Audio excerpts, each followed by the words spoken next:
sheep, is he? The ploughing plonker. Break me pearlies on this blasted pit-ridden tract.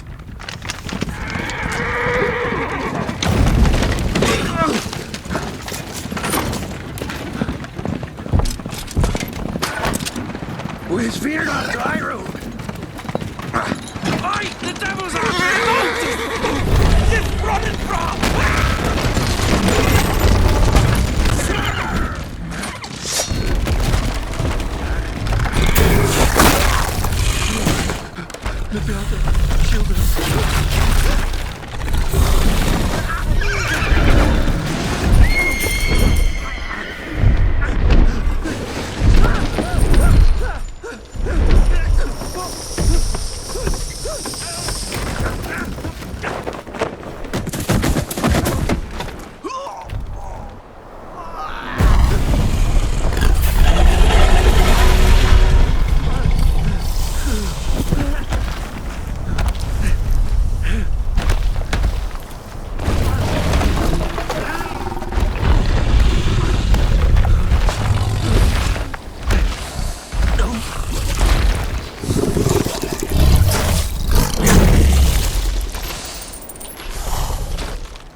Salt.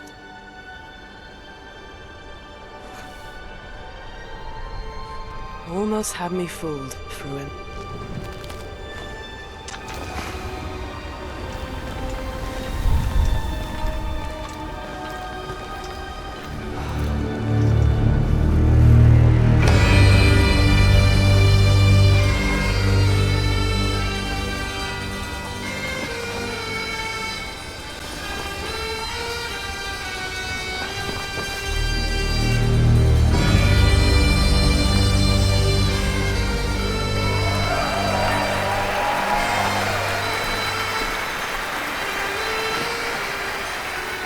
Thank you. Thank you, everyone, and welcome to the State of Unreal at Unreal Fest Orlando. We're here to show you what's next with Unreal Engine and so much more. We are thrilled that you're able to join us. Thank you. But first things first, I'm here with Sebastian and Kaitek from CD Projekt Red. We have a lot to talk about. Hey, guys. Hey. Thank you, Wyatt. Thank you, Wyatt, and hello, everyone. With The Witcher 4, we're stepping things up. And to do that, we needed the right partner, one that truly understands that great open-world games are all about art and technology coming together. Yeah, and look, our goals are completely aligned here. And around the launch of UE5, your awesome team at CD Projekt Red announced a collaboration to make open-world development in Unreal even better. And it's an opportunity, we just couldn't pass it up. So we've been working on a technical demo together to achieve just that. I think we should take a look at it. You guys ready? Born ready. Kaitek is going to play the build for us. Sure, let's do it.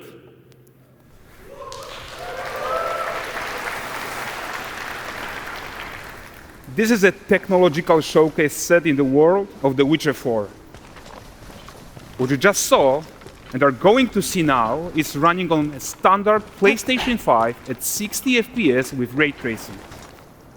So in the game, you'll be playing as Ciri, a professional monster slayer, a witcher. She explores the world and hunts down monsters for coin. The region we are in is called Kovir, and you'll get to explore it in the game. Right now, Ciri is investigating a monster, and after gathering new clues, she is heading back to a nearby village.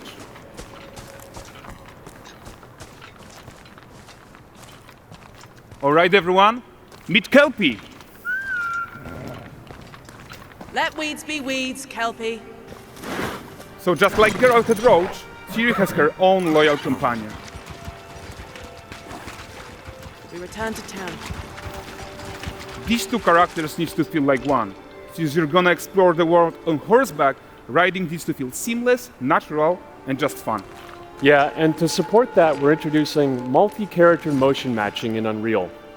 So Ciri and Kelpie, they're perfectly synchronized when mounting from any angle and speed. And we also support root motion movement on Kelpie, so controlling her feels realistic and grounded. And there are also some really nice improvements to our Unreal Chaos Flesh Solver and these machine-learned deformations. So you've got realistic muscles moving and stretching under Kelpie's skin without compromising the performance there.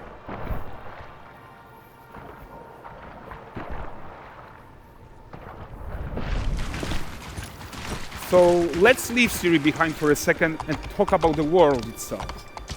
So much of the Witcher world is natural, organic, especially Kovir with its dense forest and wild nature. Yeah, and wild nature is hard. And with nanite geometry, we've freed artists from so many of their old constraints. But we don't want to rest until everything we do in Unreal has that same spirit of freedom. There's always more work to do.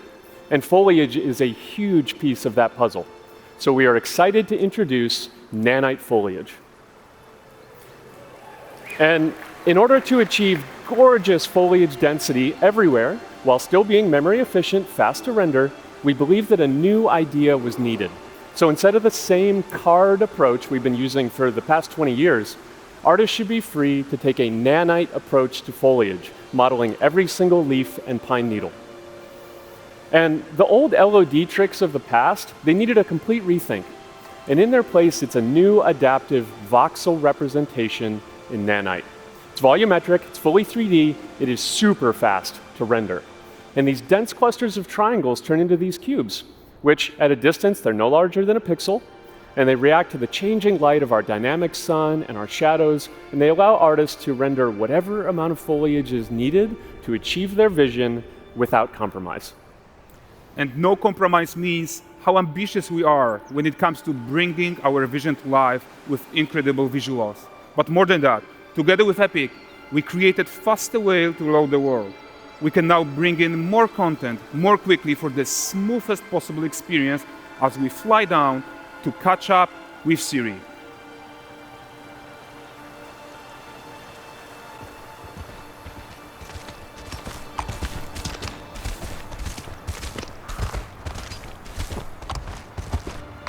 Welcome to Valdrest.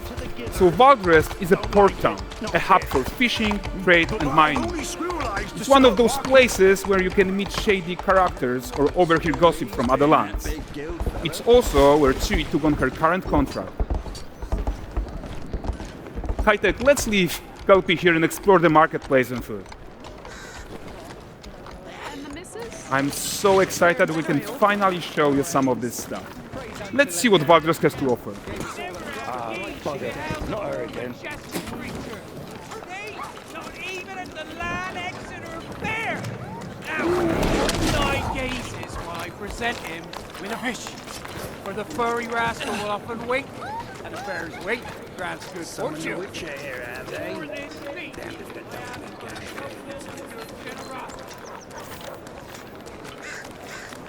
Pardon.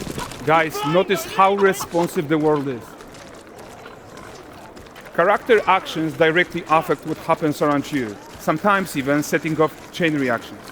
Everything is working together.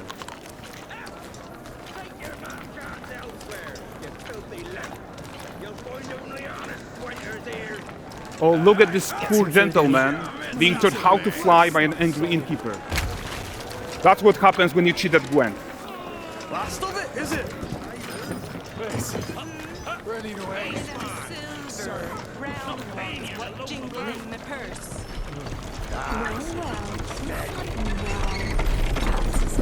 Okay, so this is the guy who gave the series quest his own. Like you probably suspect, he has his own agenda in all of this. You're off your tits again, Wilfred. Get your ass up.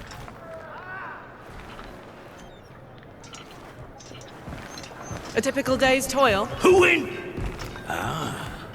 Witcheress. What news of my wagons? No eternity is taking that damn salt to arrive. I found them.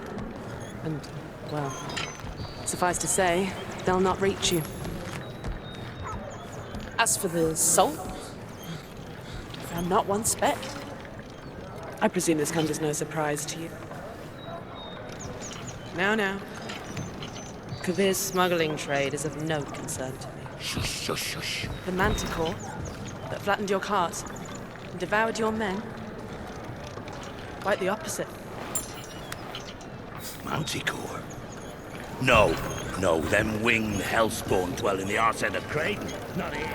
While Siri decides what to do about that merchant, let's take a look at the character technology that powers this marketplace. Why don't we listen in on these fishmongers? They're selling their wares, chatting up customers. Morning, catch this is. Won't find none fresher. Rugged me ladies after one of them. Course. Get this cleaned and gutted for you. You mind, dearest? Interesting, something more. Got mackerel, cod, all Braxton's finest. And there is tons of tech at play here, even in this simple market stall. MetaHuman tools, improved Unreal smart objects, Chaos Cloth, and more. Yeah, and all of this exists to make sure that the gap in quality between Siri and NPCs is as small as possible. Yeah, and closing that gap, it's not just about fidelity, right, but also authenticity. They should react to changes in the world around them. But the prisoner in Pillory isn't exciting enough for Valdrest. Let's grab everyone's attention with a circus.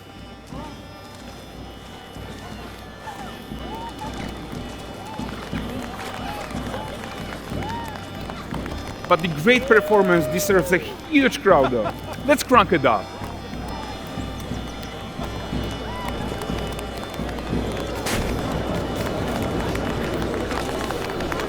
So you are seeing tons of optimizations here to many of Unreal systems, including an entirely new Unreal animation framework, allowing us to fit easily in our 60 FPS budget, not just in rendering, but also with room to spare on the game thread. Over 300 animated skeletal mesh agents all going about their business. And the whole point is to leave breathing room for developers like you to introduce the gameplay and the systems that your players expect, empowering you to make your worlds come to life without Unreal standing in your way. You are right. That's the open world RPG that we're making. But before we wrap up, how about one final check-in with Siri?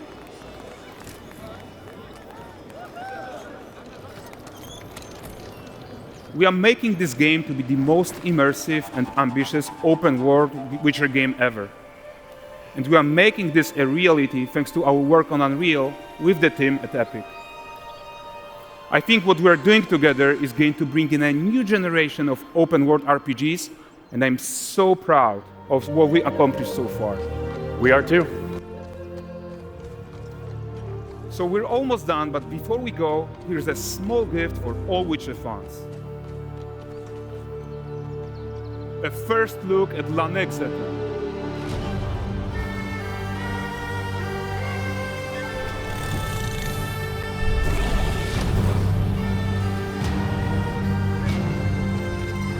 Onward, Kelby. We've worked.